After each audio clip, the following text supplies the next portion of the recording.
Hola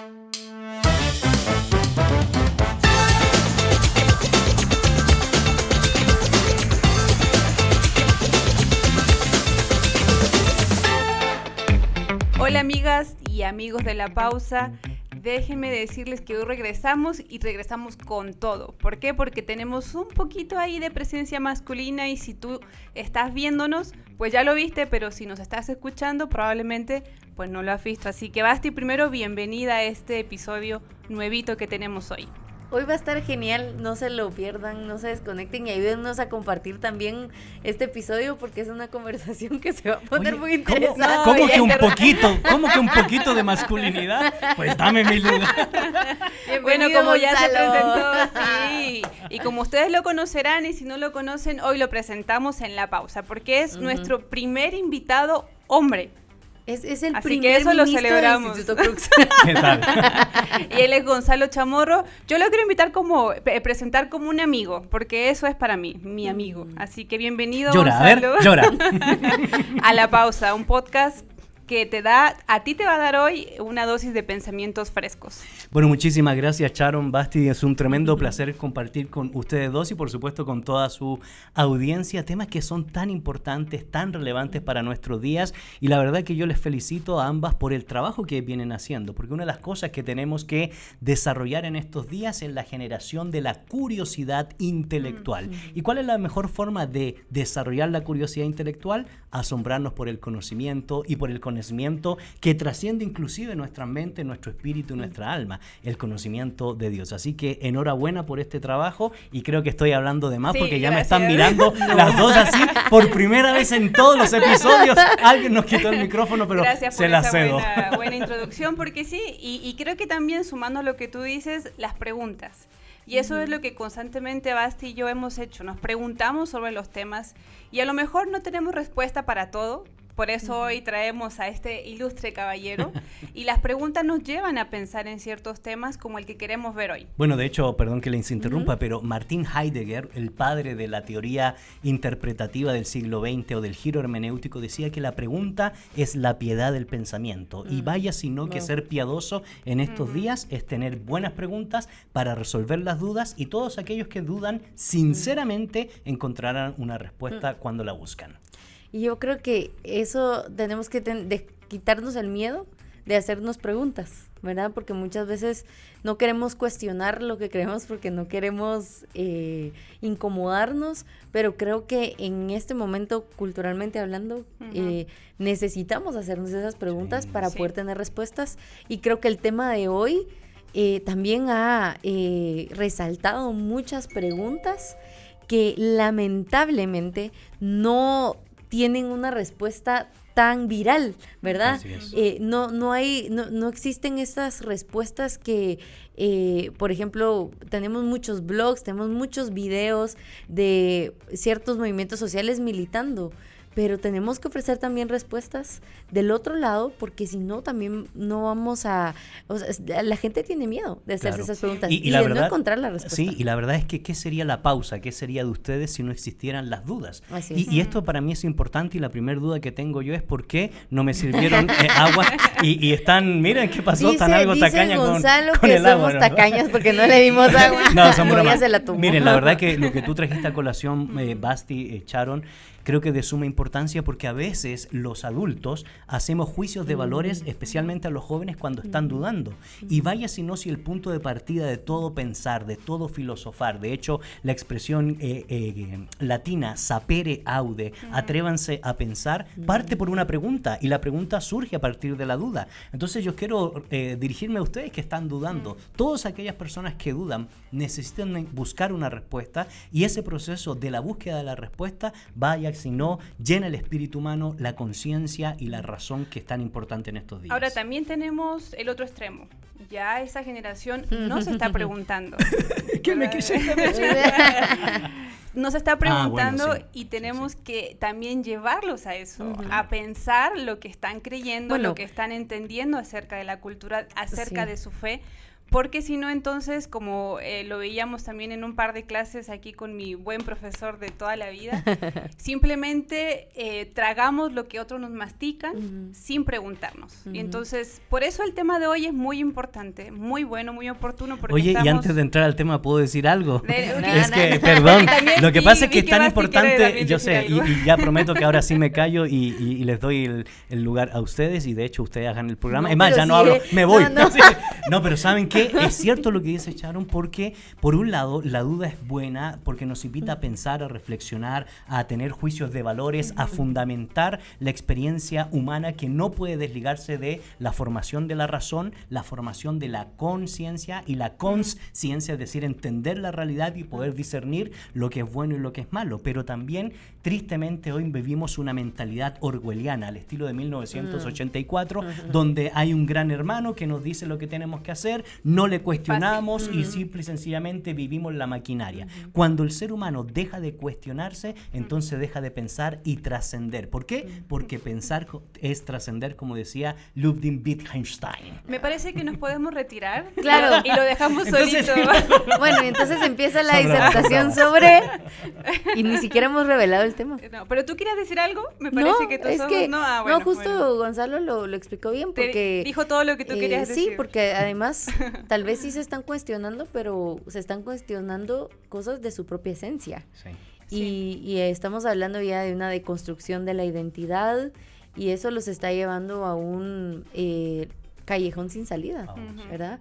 E incluso, bueno, ya habíamos, yo había sugerido este libro que se llama Cynical Theories, Sí. pero ellos hablan sobre cómo el posmodernismo infectó a la sociedad con esta deconstrucción, porque realmente lo que va a hacer es seguir desconstruyéndose hasta que se destruya. Correcto. Ese es el argumento. Y el padre de la deconstrucción es Jacques Derrida. De hecho, Derrida hace toda una metodología hermenéutica interpretativa para poder oponerse a todo lo que había establecido la moral prudencial de Occidente. Y es que tienen mucha razón ustedes, porque lamentablemente hoy se está pensando... Se me cayó la humildad. Pero hoy lamentablemente se está pensando para el hoy. Y la esencia de la trascendencia humana, del espíritu humano, es cuando piensa a largo plazo. Y eso no solo tiene que ver con la manera de pensar, tiene que ver con el ahorro, tiene que ver con la economía, tiene que ver con la historia misma de la civilización. Las civilizaciones progresan siempre y cuando puedan tener una visión a largo plazo. Por eso vamos a poner el menú en la mesa para otra vez ubicarnos en lo que hoy queremos hablar, y que es un tema sumamente importante porque lo estamos viendo y lo estamos viviendo también. Machismo versus pérdida de masculinidad. Y yo no sé en qué estás tú, Gonzalo. Si en el machismo, pues yo soy macho. Pero es lo que queremos platicar hoy, y obviamente tú, desde tu lente de historiador, ¿qué nos puedes decir acerca de esta idea del macho o del machismo también? Bueno, lo primero que tengo que decir es que cuando generalmente se analiza el machismo con los lentes de hoy, hacemos un juicio de valor históricamente equivocado, porque lo que hoy para nosotros es machismo, opresión, no necesariamente lo fue en las culturas arcaicas, en la revolución agrícola, entre hace 10.000 o 6.000 años atrás, cuando en el centro del África se produce una sequía y entonces los primeros hombres migran hacia las orillas del río Nilo. Se corta con lo que nosotros conocemos como la cultura nómada. Y de hecho en la cultura nómada, interesantemente, la mujer jugaba un papel muy importante en la agricultura, porque ella era la que sembraba, era la que cosechaba, y el varón era el encargado de traer la carne a través de la casa. Entonces, decir que, oh no, ¿cómo es posible que la mujer estuviera trabajando? Eso es patriarcado. Eso. No. Eran las estructuras que un antropólogo social como Conrad Filling diría era lo normal de las culturas arcaicas en tiempos de la revolución agrícola. Lo puedo ver en mis estudios muy profundos de los vikingos.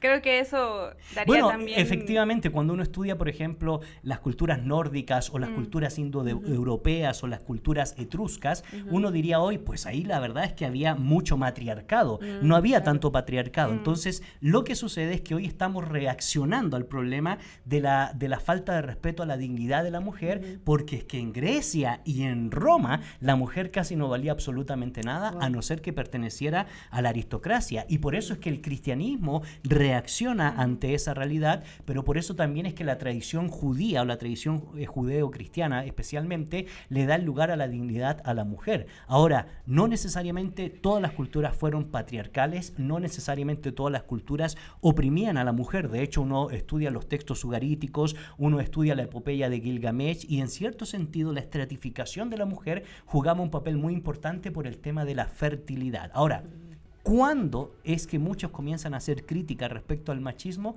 Es cuando comienza a estudiarse la historia con estos lentes de hoy, desde la visión más patriarcal o desde el feminismo de la tercera ola o las ideologías contemporáneas, y por eso les cae mal al apóstol Pablo, por eso les cae mal la mitología griega. De hecho, el famoso poeta arcaico Hesiodo cuenta esta historia. Resulta que Zeus estaba muy molesto con el famoso titán Prometeo.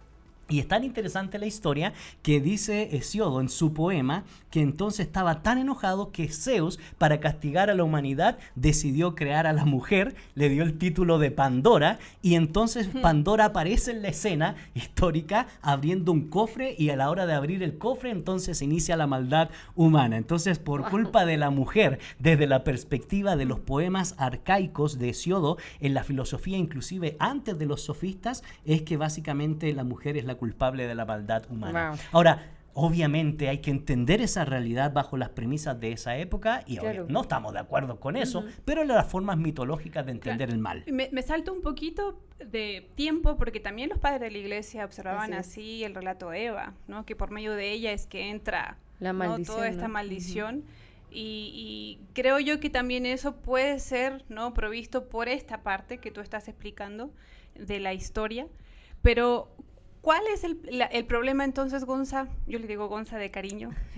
Si regresamos a eso con los lentes de hoy, es decir, tú como un hombre, yo como una mujer, ¿cuál sería tu consejo entonces para no regresar con esos lentes un poco nublados, pero sin dejar a un lado que tenemos una cultura que sí es machista y que sí ha violentado a la mujer dentro de la iglesia, fuera de la iglesia? Efectivamente, y quiero tocar eso sin dejar de dar un último detalle histórico para poder conectarme siéntate en casa con tus hermanos. Con esto, ¿verdad? Porque la verdad es que es importante clarificar esta temática. Entonces, básicamente, en la cultura del antiguo Cercano Oriente, en las culturas indoeuropeas, en las culturas sáncritas, no necesariamente existía ese sistema patriarcal excesivo que se oprimía a la mujer. De hecho, en algunas culturas, como ya yo he expresado, que vale la pena estudiarlo desde el campo de la antropología y no desde el campo de la filosofía social contemporánea, que termina por deconstruir toda la evidencia arqueológica, la evidencia bíblica, la evidencia filosófica. No siempre fue así. Efectivamente, en la cultura griega y en la cultura romana, la mujer sí era considerada desde una premisa o una casta totalmente inferior. De hecho, cuando uno estudia, por ejemplo, el pensamiento de Platón en relación a la mujer, Platón, que tenía muchas pugnas o peleas con los poetas griegos, porque los poetas griegos cometían el grave error, según él, de hacer demasiados antropomorfismos de las mitologías de las deidades del panteón griego. Entonces él decía algo así como: no te deseo mal, pero ojalá que te reencarnes en una mujer. Para Aristóteles, la mujer se encontraba entre el esclavo y el animal. Y así sucesivamente podemos estar citando a estoicos, a epicúreos, donde la mujer, tristemente, así como el esclavo no tenía mayor valor, no tenía mayor dignidad, recibía como el esclavo el mismo título de res, que se traduce del latín cosa. Entonces a mí me llama mucho la atención cuando aparece en escena el Señor Jesucristo en los relatos del Evangelio de Lucas, donde la mujer no solo es reivindicada, sino también, si ustedes recuerdan, se constituye en la primer apóstola, del término griego apostolein, enviada a anunciar la resurrección de Jesús. Fueron las mujeres las que llegaron con los apóstoles a decirle: Jesús ha resucitado. Pero no solo eso, Pablo en Gálatas nos dice que ya no hay judío, ni griego, esclavo, ni libre, hombre, ni mujer, todos somos uno en Cristo. ¿Qué vino a hacer Jesús? Vino a reivindicar a la mujer en cuanto persona. Y esto es importante discutirlo y analizarlo en el campo de la filosofía, y les doy la palabra. Gracias por darnos la palabra, porque la estamos esperando. No, porque ¿saben por qué? Porque es que es la tradición judeo-cristiana, y específicamente el cristianismo, que cuando le da a la mujer la dignidad, le da el título de persona. Si la mujer como el hombre no tienen el título de la cualidad de ser persona, entonces son tratados como animales como eran tratados los esclavos en la antigüedad clásica. Entonces vale la pena estudiar, no solo desde el campo teológico, el campo de la jurisprudencia, sino también el campo de la filosofía, cómo el aporte del cristianismo, del término prosopón, persona, le dio esa dignidad a la mujer que nunca se tuvo que haber perdido, como dice Jesús, por causa de la dureza de vuestros corazones, la mujer no recibió la dignidad que merecía. Entonces parece que y se terminó ahora el tiempo, ¿no? Sí. Y bueno, nos vemos en un siguiente episodio con Gonzalo. Parte 2. Te vamos a hacer un propio podcast para que tengas mucho tiempo de hablar. Pero me parece que lo que tú entonces nos comentan y nos comentas y tal vez aquí me ayudas así. Entonces la idea del machismo siempre se va a relacionar con subyugar a la mujer o hacerla de menos, ¿no? Entonces estamos en esto que sí lo ubicamos en un contexto latino, pero también quiero llevarles a otra parte, no a otro extremo. Entonces, cuando la gente observa esto y algunos hombres están observando esto y dicen, yo no quiero esto, ¿no? Porque todo esto lo aprendemos de casa, mamá y papá, ¿no? Es ambos. Toda esta parte de entender esta cultura machista está en casa. Pero entonces la nueva generación dice, ok, yo no quiero esto y me voy a este otro extremo, que es lo que hoy hemos visto como una pérdida de la masculinidad. Porque cuando hablamos acerca de lo que es masculino, la masculinidad, lo vemos como algo negativo, porque si lo comparamos con el término de feminidad, no lo vemos como negativo solo el término, solo la palabra.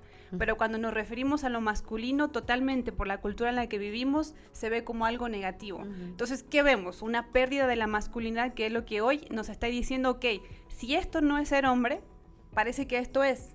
Pero entonces estamos en los dos extremos.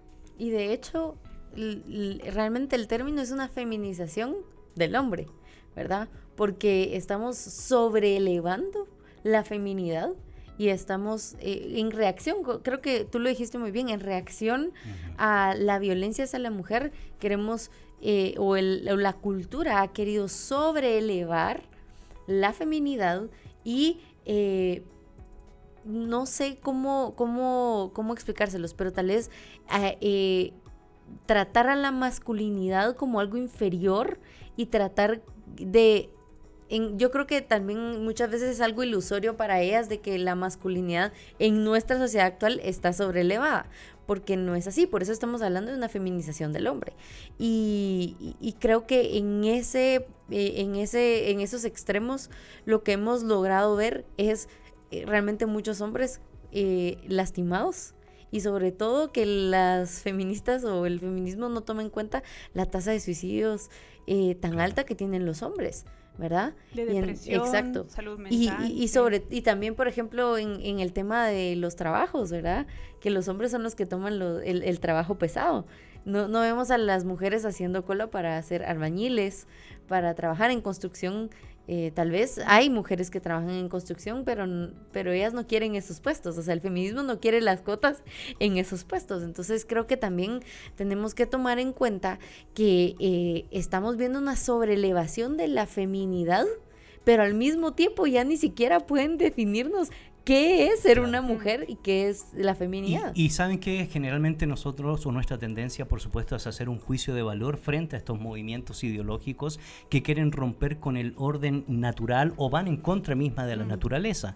Pero aquí sí quiero hablar como hombre y reconocer la responsabilidad que hemos tenido los varones para provocar esta realidad, porque lamentablemente hoy la queja que se da de manera extrema por los movimientos ideológicos se debe a la falta de carácter, se debe a la falta de principios, se debe a la falta de paternidad responsable, se debe a que el concepto de esto vir, sé hombre, al estilo romano, se fue perdiendo con el pasar de los tiempos. ¿Y por qué se dio eso? Bueno, por la secularización y el racionalismo, por sacar a Dios de la escena, porque cuando no tenemos a Dios como el fundamento de nuestra moralidad, entonces la tendencia del ser humano es hacer lo que se le antoja. Y entonces, ¿qué comienza a hacer el ser humano? A subyugar literalmente a la mujer. Entonces, por eso se habla de un feminismo de primer orden liberal, porque está reaccionando a la falta de carácter del hombre. Lo que pasa es que todo movimiento que surge como una protesta, cuyos fundamentos esenciales están en el desarrollo y la dignidad del espíritu humano,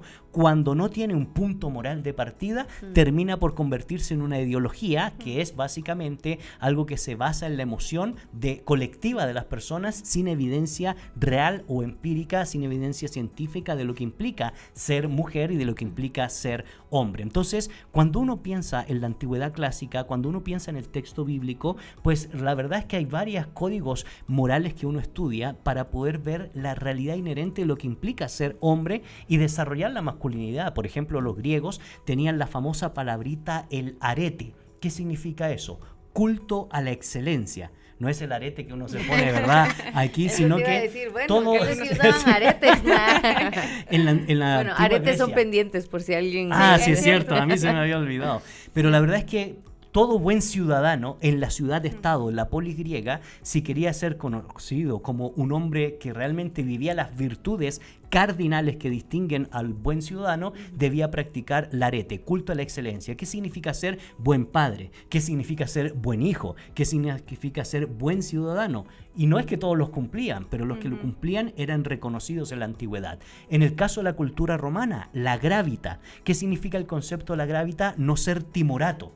Es decir, el soldado romano cuando está en la guerra está parado al frente y no se echa para atrás porque la gravita distingue a cualquier soldado. ¿Y cómo lo podemos traducir en nuestros días? Un hombre de carácter que define su masculinidad no tiene temor a los desafíos que va a enfrentar. Y si se cae, como es una persona de carácter, se vuelve a parar. Y vaya si no, ustedes que son mujeres, eso da mucha seguridad, les da mucha seguridad porque el carácter es lo que se ha ido perdiendo. Claro, pero lo que se vive hoy en la realidad, Gonza, es un doble discurso. Claro, y claro. es este llamado al varón que nos está escuchando, pero también, ¿no?, a la que es madre, a la que está creando esta sociedad de varones, donde realmente este doble discurso es muy preocupante. Y fíjate que eso iba a decir, porque no gran parte, no, es que a mí ya soy Continúa. viejito y se me van las cosas, No. pero gran parte del machismo, hemos de reconocerlo, es culpa de las mujeres. Porque uno lo ve, cuando el joven Lamentablemente. o el niño entra a la cocina, son las propias mujeres que lo sacan de la cocina porque les dicen, esto no es para ti, esto es para tu hermana o para la sobrina. Claro. Y entonces, ¿qué pasa? El hombre termina creciendo con esos patrones culturales, creyendo que la cocina no le corresponde a él. Y también la feminización del hombre viene por culpa de la madre, ¿verdad? El hecho de, y lamentablemente vemos muchos casos, o estamos viendo muchos casos de adolescentes y de niños que quieren ser mujeres porque sus mamás y sus abuelas que querían una niña, entonces lo tratan así. Claro. Y lo condicionan a feminizarse, ¿verdad? Y perder su masculinidad. Y ¿saben qué? Por eso es importante estudiar en este campo el tema de la antropología cultural o la etnología. Les recomiendo las obras de Philip Conrad o de Mercedes Fernández Martorell, Antropología de la Convivencia, porque es que cuando se estudia la condición no solo biológica y fisiológica a lo largo de las edades y las civilizaciones del hombre, casi todas coinciden que el hombre es objetivo, tiene espíritu aventurero, el hombre entonces quiere alcanzar la luna, como diría actualmente en el análisis psicológico de Pilar Sordo, y en cambio la mujer, que es un complemento muy importante, ¿verdad? Está en ese mundo mágico, ¿verdad? Y ese mundo mágico se le quiere imponer al niño, y por eso terminamos feminizando, porque, como dicen varios autores, niños mimados, adultos débiles. Y eso es lo que estamos viviendo hoy en la actualidad. Y solo cierro con el punto. Entonces tenemos el arete, culto a la excelencia, que define el carácter del hombre. La gravita, que define la serenidad frente a la dificultad, la guerra y el problema. La troye germana, la lealtad. El concepto de justicia y amor en la tradición judeocristiana, que son elementos tan importantes y tan distintivos a la hora de poder configurar los valores del ser humano. ¿Por qué yo traigo estas virtudes cardinales y también las virtudes teologales? Porque no podemos llegar, en este caso, a ser hombres sin virtudes. El hombre o la mujer, si no tiene virtudes, entonces está perdido. Es una apátrida. De hecho, el término griego daimonion, que se traduce como demonio, en la antigüedad griega, en el mundo jónico, significaba toda aquella persona que no sabe incorporarse a la sociedad porque carece de virtudes. Y vean qué interesante, porque después se le aplica el término demonio a Satanás, al diablo, como una visión de aquel que quiere romper con el orden natural o la metafísica de lo que implica ser hombre y mujer. Y me parece que eso es un llamado, porque ya sé que estemos en ambos extremos, o tanto mujer como hombre, con la idea de, bueno, yo nací así, ese es mi contexto, de ahí provengo, y entonces ahora ¿qué hago? Ok, es la crítica, ¿no? hacemos un llamado a que tú critiques de dónde vienes, las tradiciones que tienen, las costumbres, porque no podemos seguir así.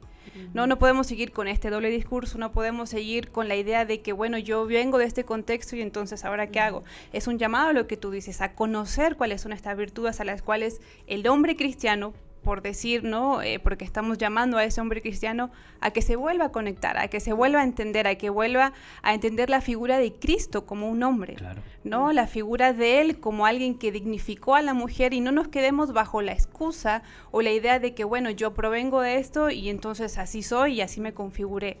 Y es un llamado también a la mujer que está criando a estos varones a entender esto. Efectivamente, es un llamado a entender que tenemos funciones diferentes, pero las funciones diferentes no implican jerarquización, porque tanto el hombre como la mujer han sido creados a imagen y semejanza, que es un tema que ustedes han tratado muy bien, que es la base de la antropología judeocristiana, es la base de los estudios que dan fundamento a nuestro ser, a nuestro ente, a nuestra esencia y a nuestro sentido de trascendencia. Por eso es relevante que nos eduquemos. Y gran parte de los males que estamos viviendo hoy, de no entender con claridad nuestra masculinidad, la feminidad, el sentido de responsabilidad, es porque no nos estamos educando. Y tampoco podemos dejar a un lado la ausencia paterna, ¿verdad? Claro. Y creo que tiene mucho que ver con lo que decías ahorita, porque ya no tenemos hombres con esas virtudes que quieran proteger a su familia, sino lo que hacen es abandonar a su familia por conseguir o por perseguir una aventura fantasiosa de una masculinidad que no le fue modelada, ¿verdad? Entonces creo que importante también para la audiencia que sepan que aquí nosotros no le estamos echando la culpa a alguien, sino que creo que el mismo, aquí sí me voy a escuchar muy progre, pero el mismo sistema en el que estamos viviendo socialmente ha condicionado a que el matriarcado se instale en nuestras familias a través de la ausencia paterna, ¿verdad? Porque justo hablábamos con Sharon del contexto latinoamericano, es que las mujeres han tenido que salir a trabajar por sus familias, ¿verdad? Y el llamado también tiene que ser a que nosotras inspiremos a los hombres a querer cuidar de su familia, pero también a los hombres de regresar a esas virtudes, de regresar a esa esencia masculina que no es imponerse, no es subyugar, no es violentar, sino es cuidar, proteger, es criar, es exacto, es amar, es servir a la familia. Entonces creo que como podcast, ¿verdad? También quisiéramos decirles que no estamos tratando de hacer la guerra de los sexos que hace la cultura, sino es busquemos la responsabilidad desde donde podemos aportar en nuestro lugar en la sociedad, y que también no dejemos a un lado que los principios que Dios dejó en las escrituras para que la familia florezca han ido decayendo, y por eso vemos en la iglesia violencia, por eso vemos mucho divorcio, por eso vemos una doble moral, ¿verdad? En las familias, y creo que tenemos que regresar a esa esencia. Es necesario volver a lo esencial, y yo sé que el tiempo ha ido volando y ya casi me van a sacar de aquí porque no me volvieron a servir agua, pero hay que volver a lo esencial, hay que volver no a redefinir, porque ya está definido lo que significa ser hombre, lo que significa ser mujer, más bien tenemos que volver a enseñar, a tener un modelo, y el modelo es Jesús, y ese modelo pues les invitamos de todo corazón a que usted lo pueda estudiar, no solo su encarnación, no solo su muerte, su resurrección, sino su mensaje. ¿Por qué? Porque ahí está la ética del buen vivir. ¿Y qué es el buen vivir? Es entender qué me corresponde a mí como varón y qué le corresponden aquí como damas en el orden creado en todo el universo. Así es. Así que después de esta conversación increíble de poder entender también un poco de la historia, queremos invitarte a que tomes un tiempo también para orar sobre lo que has creído, sobre la familia, sobre el rol masculino en esta tierra, y tal vez algunas mentiras que has creído por ciertos mensajes que has dicho, bueno, tal vez tienes razón, ¿verdad? Que han sembrado esa duda y has internalizado, y que realmente le pidas a Dios que pueda revelarte en su palabra eso que él ya escribió, porque muchas veces leemos la Biblia solo pensando en nosotros, pero no la leemos pensando en lo que Él ya dejó. Y creo que es un buen tiempo para cuestionarnos a la luz de la palabra lo que la cultura nos está diciendo sobre la masculinidad, y que regresemos nosotras también como mujeres a pelear porque se rescate esa masculinidad que va a proteger, que va a servir y que va a amar a su familia. Así que, Gonzalo, muchas gracias por estar acá y bendecirnos con tu sabiduría. Sí. Sharon, igual yo estaba viéndolos a los dos así como, qué personas tan sabias, hablen más.